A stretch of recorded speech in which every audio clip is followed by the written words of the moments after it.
Hey folks, Nev here from One Deal Away, and in the last video I talked to you a little bit about explaining kind of what the difference is, whether you should or should not be getting into the real estate right now. And right now that I'm recording this is middle of May of 2020, and we're still in the middle of the whole situation.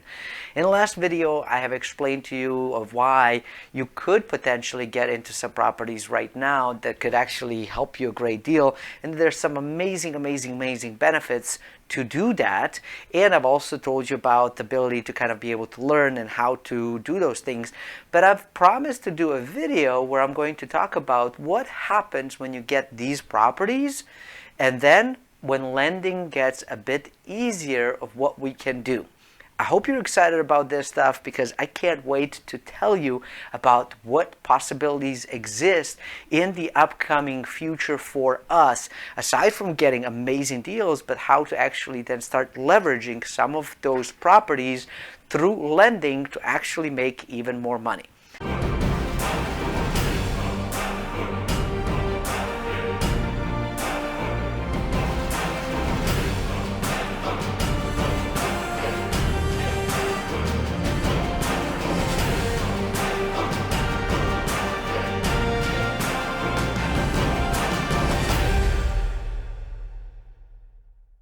All right, so many people know that you can actually leverage property, meaning you get a mortgage on a particular property, and so now you can own way more property than you have spent money on. Now, we can argue whether that's good or bad, but that's just kind of how things are set up right now. And so I just want to make sure that you understand of how the whole process works and what it is. But I also want to let you know of like what you can do with properties that maybe you buy right now for cash. And if you haven't watched the previous video, I highly suggest that you do that. The link is actually right below, where you can watch to sort of help you understand and explain how you could potentially buy something for cash. Because many people are thinking, my gosh, you know, the average price of a home is, say, $300,000. I don't have $300,000 to put into a property and then try to make it profitable. You don't necessarily need to do that. So let me explain kind of how this works. Let's say you have a property right here. There's a little property, and let's say that it's valued at $100,000. Okay, that's the sort of price right now in 2020. So that's May 2020. Fair? Cool. But because this property we actually purchased at an auction for, say, I don't know, let's say $3,000. Let's be rather generous as to the price that we paid. So I paid $3,000. I get the whole house that is valued at $100,000. The market ends up dropping, and now this property is valued $50,000. Cool? Okay.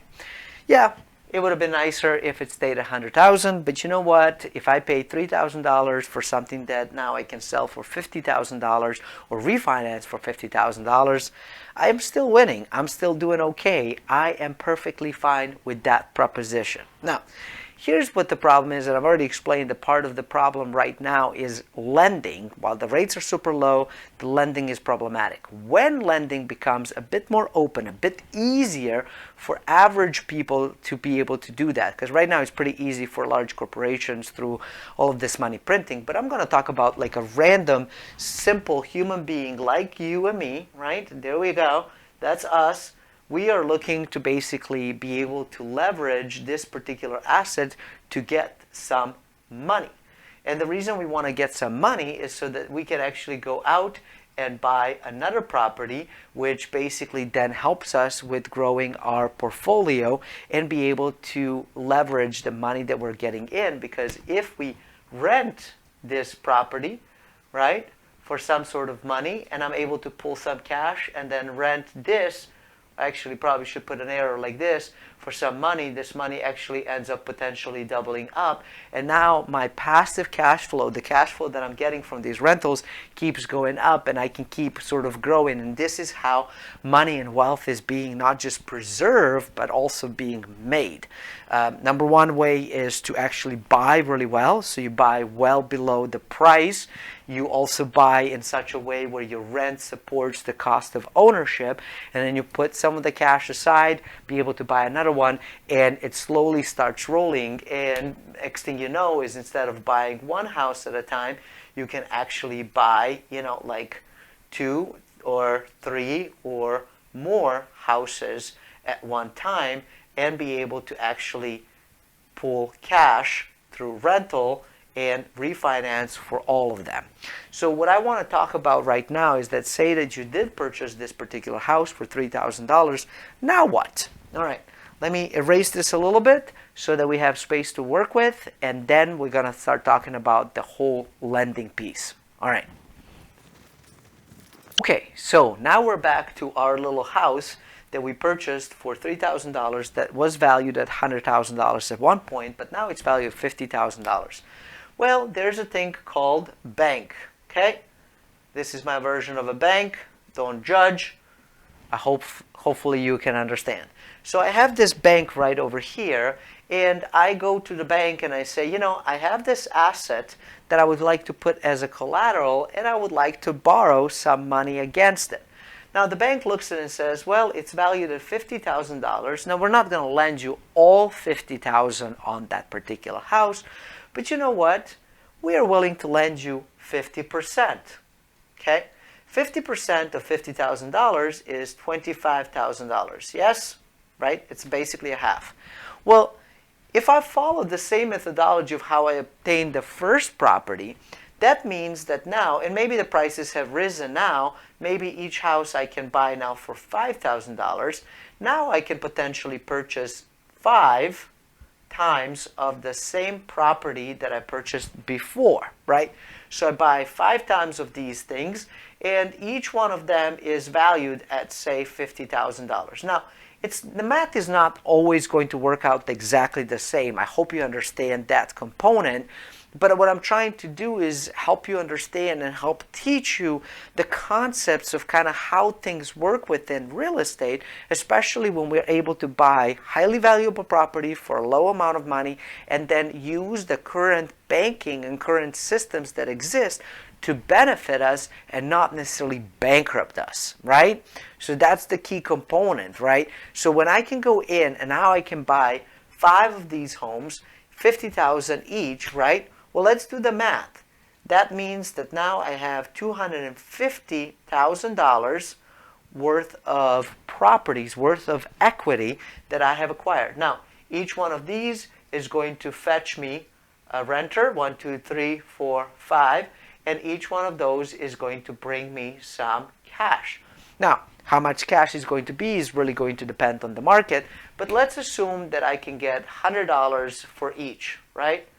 That's a cool $500 a month that I'm able to collect, right? So that's $500 per month.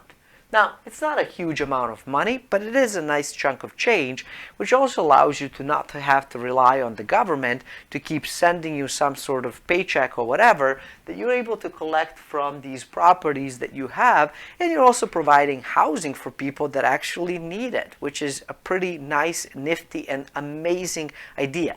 Now, of course, if you can get these for $500 a piece, now we're talking much larger chunk of change, and don't forget this guy over here that we've also rented out for some cash. Let's say that this is also $100 as well.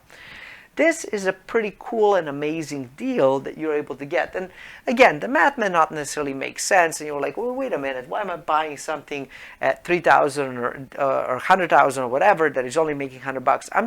I'm trying to simplify these things so that you just understand the concepts behind it.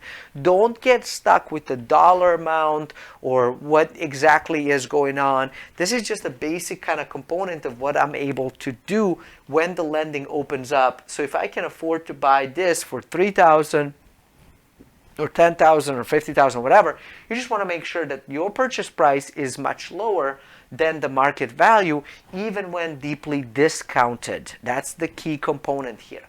Then I'm able to go in and borrow, be able to purchase other properties following the exact same methodology here, but now I have this, and I can get now another 50% mortgage on all of my properties, right? So 50% of this is $125,000, okay? Now, The reason that we're able to borrow some of the money from here is because A, we bought it for way less than the price, right? So it makes sense for us. And then B, we also want to make sure that whatever we borrow is on a pretty conservative side. And typically right now, when you borrow money for property, you kind of take 80%, right? You borrow 80%, you keep 20% equity. The reason I'm saying go with 50% is because A, the banks might be likelier to want to lend because it's less risk for them, but it's less risk for you as well. And even if the market drops down 50%, you're still pretty much okay. You're not underwater. For example, if I was to buy something at $100,000 right now, and I was to leverage it at 80%, that means that I would owe $80,000 on this property. If the market price drops 50% and now it's valued $50,000, but I owe $80,000, that means that I'm underwater $30,000, which is a lot of stress for you and the bank. But if I'm able to buy well underneath the market and I borrow well underneath anybody's stress factors, then I'm pretty okay, because if this property right here that went from 100 down to 50 and I only borrow $25,000, which means I cover my costs plus get extra to buy additional properties, even if the market dropped down another 50%, which is probably not very likely, right? Probably not very likely given the history of kind of how these things work and how they perform, even though I'm expecting probably the worst crisis we've ever experienced, like ever, including the Great Depression. It's still not going to drop down another 50%, because altogether that would mean that it would have dropped 75%, and that's just simply the probability of it is super low. I'm not saying it's not going to happen guaranteed, because I don't know that. I can't promise or guarantee any of that stuff.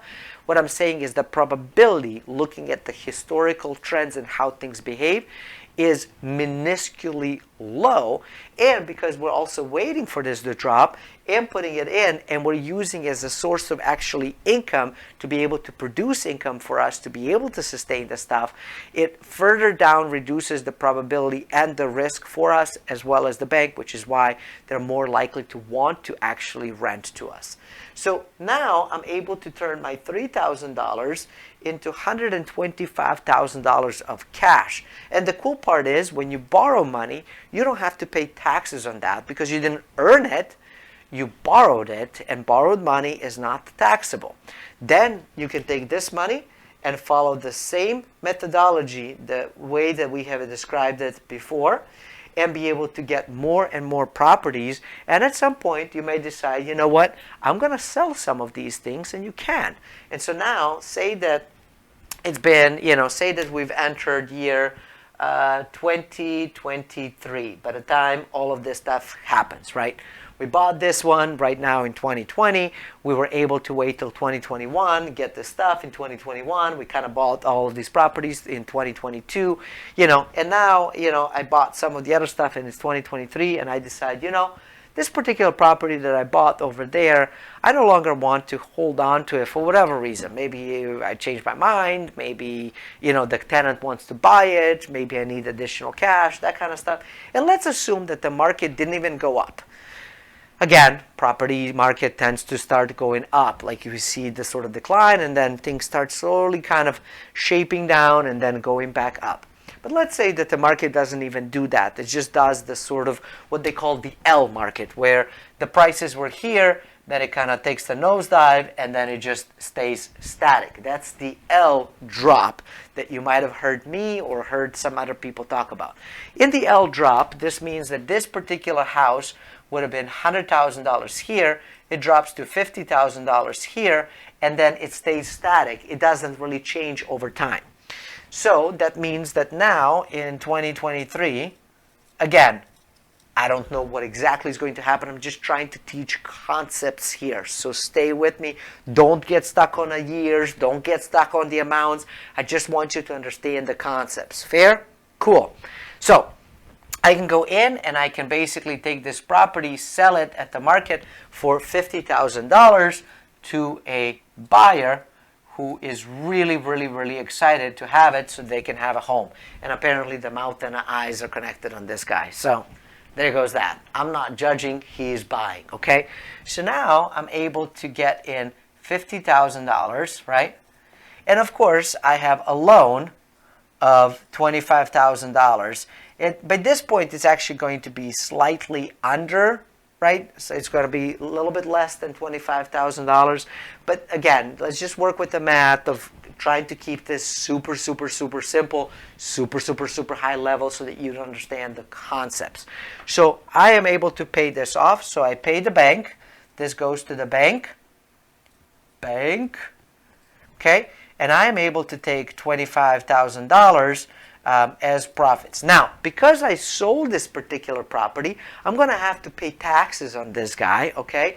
I'm also going to have to pay taxes on all of the rental stuff that I have, but because of the way that the current system is set up and the accounting and all of that stuff, by the time I take out the depreciation and maybe financing and all these different things and costs of owning and operating and, you know, maybe hiring some folks and all these different things, those taxes might actually be close to zero, to be honest with you, okay? That's just kind of how it works. Don't hate it, appreciate it, learn it, and use it for yourself, because hating it is not going to help you anything. Now, I'm going to have to pay some of the taxes and stuff, and that's cool, but I'm able to actually dispose of the property. That's option number one. Option number two is that I can say, you know, I don't want to necessarily pay taxes on this stuff. I want to hold on to all of $25,000 here. And that is something that is absolutely possible that I'm going to teach you in the very next video when we talk about 1031 exchanges. So if this is exciting for you, if you want to learn more about it, make sure you check out the link below to be able to learn a little bit about Real Estate on the Cheap Challenge that teaches you how to actually get into these deals, even now in 2020, because they do exist, and also in the upcoming years. And then make sure you stay tuned in for the next video where we go into 1031 exchanges so I can explain to you how you can actually hold on to all of your proceeds without paying a dime in taxes. Thank you for watching. Until next time, stay forever money blessed. And do remember, you are only one deal away. I want you to be happy. Don't you want to be happy? I want to be happy.